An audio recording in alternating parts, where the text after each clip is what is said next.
morning glory. That's my true life story. Pakatama, sorry. Mind your conscience. Well, I was born 22 November 1989. Come in mama belly that me see the sunshine. And you know come here fine. Listen drum line. The rich twin, it's not done that whiny. Move primary. Kuchkoronda sangana nizime shamari. Naito purira na kumbono bamari.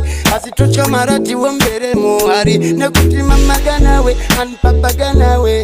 Granny ganawe. So we suffer every day. No fixed about Nagurara anyway, everywhere. I'm the way.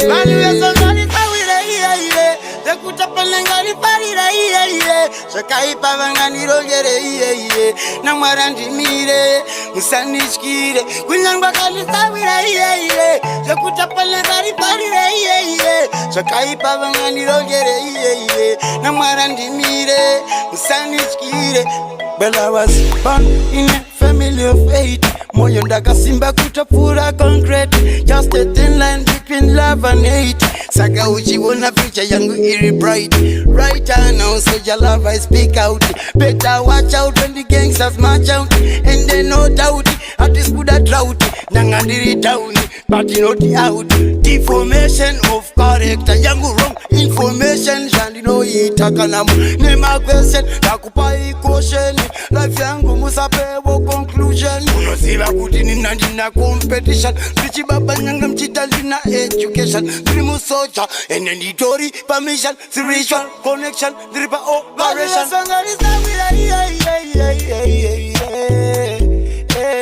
Kala uskadi parira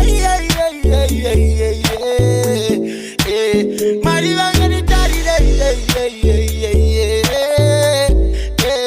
Ibe uskadi parire Kadi daire Inzwa manje Ngade kundi pere mbiri Dave we mumuri Uchigwati wanyangi wandiwona mumvuri Asijiri pandiri Ziombe Tati uskandide Ibe uskadi farire Indio sandi daire Kanandiga shaura iwe ingopura Usani tanangire Usandi nyangire Vanu ya sangani sawire Zakutapalengani parire Sakaipa vangani rogere Namarandi mire Usanishkire Kunyangwa kali sawire Zakutapalengani parire Sakaipa vangani rogere Namarandi mire Usanishkire. Zimdaily upload.